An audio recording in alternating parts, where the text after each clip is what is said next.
There's adventure in the high seas there. Well, not even all pirates. Hi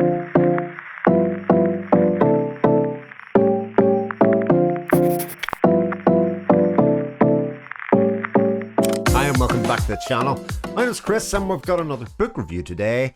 And today we're going to talk about Legend of Blackjack by A.R. Witham. So we're going to do this normally. We're going to tell you a bit about what the book's about.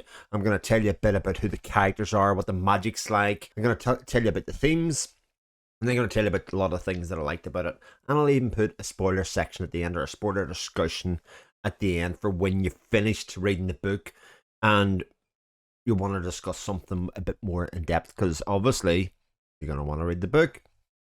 Let's start off with what Legend of Blackjack is. Legend of Blackjack tells a story of Jack Swift, who's a boy who seems to have everything. He's got a life where he follows his dad around, and his dad's a bit of like an explorer, a bit of a Jacques Cousteau. He goes on expeditions with his dad and they look for hidden treasures and all of that kind of thing, and everything's going great. And then, I mean, spoiler for the prologue, but I mean, if you don't want the prologue spoiled, just go and read the book. Father's killed and Jack's left on his own because his mother's already away. And that throws Jack's life into disarray. What were his plans beforehand? And on the eve of his 14th birthday, he gets abducted by a rhinoceros and taken through a portal. You know, run-of-the-mill kind of teenagery stuff. He arrives in a world called Keymark, and it turns out when he gets there, they have stolen him on purpose because they have a job for him to do. He is going to save the life of somebody. Except, it turns out that they meant to abduct Jack a bit later in his life because he was a very successful doctor, and they've abducted him at, you know, a young age, and he hasn't got training etc. yet. From there, he gets thrown into this world, and it's just a typical boy's own adventure story. In fact, it's the kind of book that I thought was long in my past. I read a lot of them when I was younger, even before the Hardy Boys days and the Three Investigator days. There was the Kidnapped, there was the Treasure Island, there was Harry Pay the Pirate, there was even Sword of the Stone.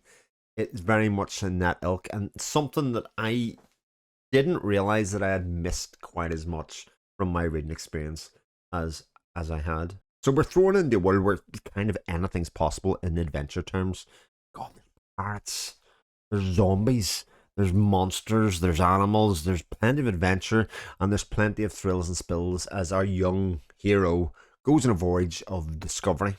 Memphis is the character who abducts him and brings him across. Memphis is an interesting character in his own right, and his story evolves through some of the book, and you get to find out, you know, what his background is, why he's a rhinoceros. We go into a world where you have a set of people who are seemingly under attack from dark forces, and we have a malevolent force here. This necromancer who is looking to take over control of the world. Like, when is somebody not looking to take over the control of the world? I don't know. He gets trained how to fight. There's just a lot happens in this book. And he does that alongside a couple of others with him, a couple of mysterious knights led by a man called Valerian, who gives him some tips and tricks and uses some magic items, enchanted items, to help him on his way. And there's also some characters around his own age, both male and female. And he builds relationships very quickly with these people, all with the hope that he's going to go home soon. And one of the really lovely bits of character work that isn't quite so obvious at the start that it'll be such a part, especially because you're introduced to this rhinoceros character, this anthropomorphized character. There are additional animal companions in it, and a particularly fabulous one called Fuji, who I think is actually my favourite character in the book. He has some of the best development within it. Some other characters that come a long way have alluded to the fact that there's parrots. Rooker as a parrot is my favourite humanoid character because he's the one that shows the most progression. And I will speak just a little bit about the threat of the enemy, because we've got a necromancer here who is looking for control of the world, but he creates what is essentially a zombie-like horde in his wake to take over the place. So when people die and he raises them back up, that's what the threat is. And the threat that Jack and everybody around him will not just die, but they'll lose their sense of self. They'll not die totally. They'll come back, but they'll not know who they are, and they'll not be in control. And it certainly is one of the beginning and underlying themes that comes through in the book. Magic ways, it's a bit of a low fantasy. Most of the magic comes from enchanted armor and weapons, and a lot of that comes from the fact that you get great materials, you get great artifacts out of it.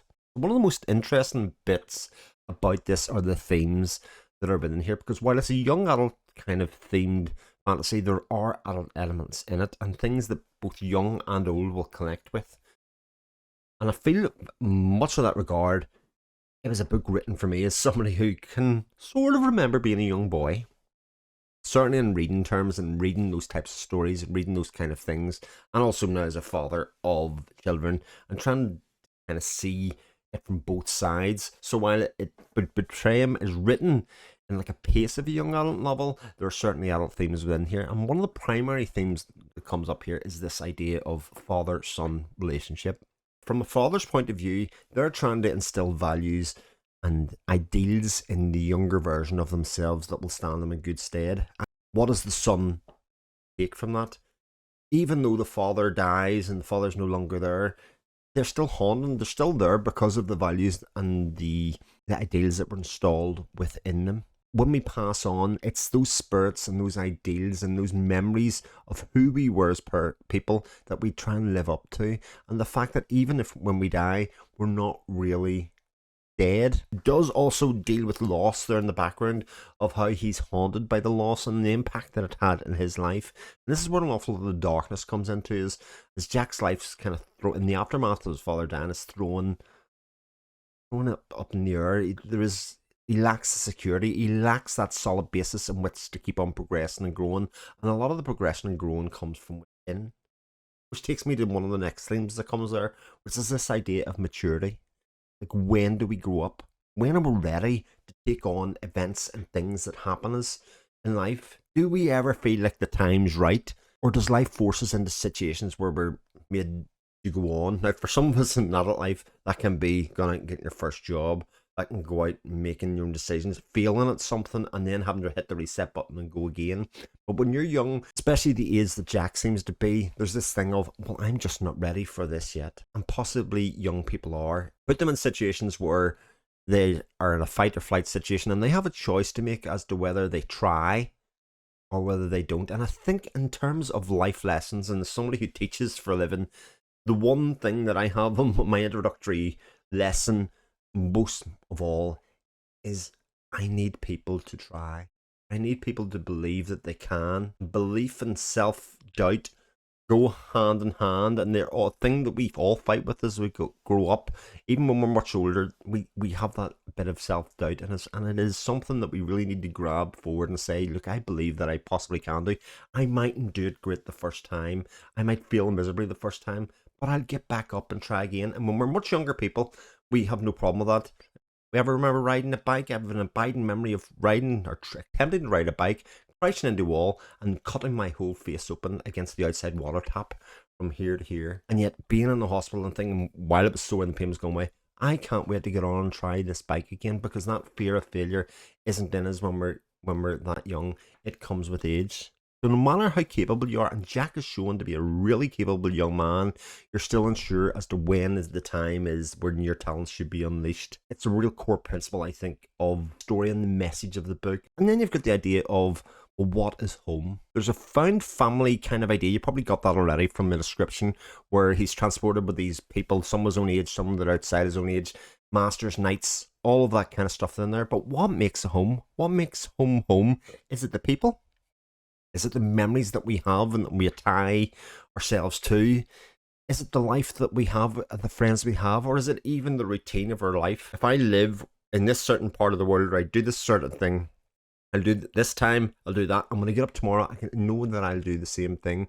Is that the bit that's homely to us? Or is it the fact that there's one son? What are the things that make home home, and what makes home feel like you belong? Those are a lot of the main themes that I took from the book and that I really get something out of. I hope you get an idea that while it's a young adult adventure novel, I feel that there's an awful lot more at play and at stake and being talked about here. Like, if I think about the strengths, then I think obviously the action writing and the adventure element of it, I think is really strong. Like I say, I feel it was written for me. It was a type of book that I hadn't read in a long time. Something that you loved as a young man, but as you grow up, you kind of feel like you grow out of, until you watch a Marvel movie or an Indiana Jones movie or something of that ilk, and you escape back into that world. Well, it was lovely to escape back into that world now. And it's not that it's all action all the time. There are breaks where you have some contemplation for Jack. We have new characters introduced that make him be retrospectively thought of in that way, and think about who he was and what effect they're going to have on him. And he sees himself, because he's a young man, reflected in the lens of other people and how they treat him. There's a sense of wonder, and he's put in the world now where there are pirates, there's zombies, there's monsters, there's threat, there's action, there's magic, there's excitement in the world, and it's much more akin to the life that he had, or that he thought he was going to have when his father was alive. So while it's young adult, it has strong adult themes within it. Dark at times with those themes. Nothing scary in terms of, you'd be worried about somebody young reading it, but it's contemplative. It gets to reflect on the things that are important. And I think emotional intelligence is something that actually, when I look at my own kids, they're way more emotionally developed than I ever was.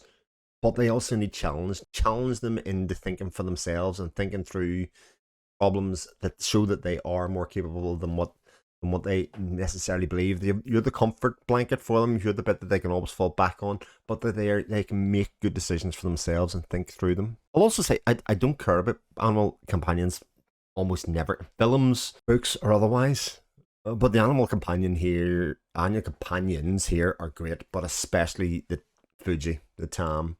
I think his evolution as a sideline character in the main part of the story is just wonderful. It's great to see, and something that I really felt enriched by. In fact, like I say, my favourite character was the animal companion, which I can't tell you how unusual that is. I'd be completely remiss if I didn't talk about the artwork that's in the book, though, as well. Now, it turns out the guy that did the artwork had the same surname as me.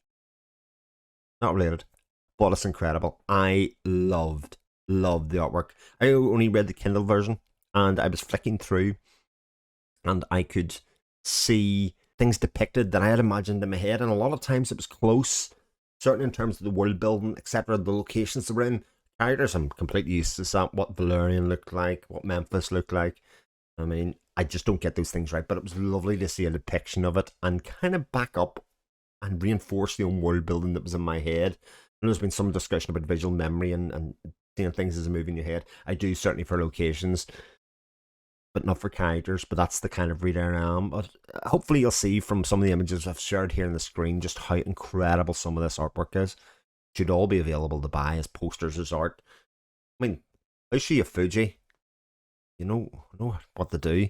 But the art in the book, I think, makes it feel really special. Things that I would like developed, I mean, I will say most of the things that I like developed all seem to be promised in future volumes. So would I like more character development in general? Well, yeah. I mean, who doesn't? I'd like to see more of a story arc. I'd like to see the challenge of some of these characters. I'd like to see more female characters. I'd like to see them brought through and talked about in here.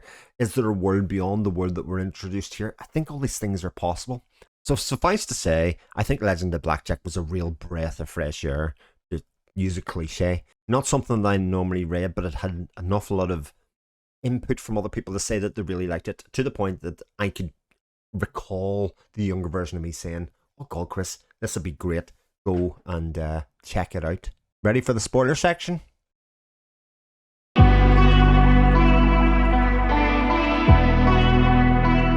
Okay, spoilers. So I'm going to talk a bit about some of the conclusions that came from it. I think it was a foregone conclusion that the father wasn't really dead, or that he was going to stay. Not just because it would lead to more books, etc., but it felt like he was at home. It felt like he'd found companionship in ways that he didn't seem to have in the real world. I think the isolation of his natural life and the magical life that he had was definitely there. I think it was quite clear that his father, like I say, his father was alive. But while it was probably going to be Zhang, it wasn't necessarily definitely going to be. It could have easily have just been the bad guy in some ways, and that the death and the corruption of being away from his son could have twisted him, etc. He could have been the necromancer in some ways. I like the floated idea of context of time and space. It's not really explored how it works insofar as, this grab that they made for him, and also his father Dan, how that could have been 20 years off by a couple of minutes or otherwise. It's a nice idea to kind of flow out there, and like I say, it promises a lot for things that are coming in future. There's plenty of scope for development there. You know, how come the Tams haven't really been discovered as being as intelligent as they are? Because you've got Fuji obviously is incredibly intelligent from the very first moment. It's one of the clear things that has been written in here that they can untie knots. I mean, that stuff was really cool, and I think there's all sorts of plans or opportunities for novellas. Give us a novella about Rooker. Give us a novella about Memphis. Give us about the Knights, about the Masters, etc. All of those people in the Revolution, where they came from, the life that they had before. There's also the opportunity to rebuild the Knights afterwards. You know, this new, almost like Star Wars-esque of like rebuilding the Jedis. So cool, the world that's been started here and created. Please God, we'll get another book. At least. All I can do is evangelize how much you enjoyed the read of this book and encourage you to spread it far and wide as you can as well. But people that are this far have read the book, you know how good it was. Thanks very much for watching. If you have any comments or anything you'd like to say, stick them in comments. Get in contact with the author. Now, fabulous stuff. I'll catch you again soon on the channel. Take care.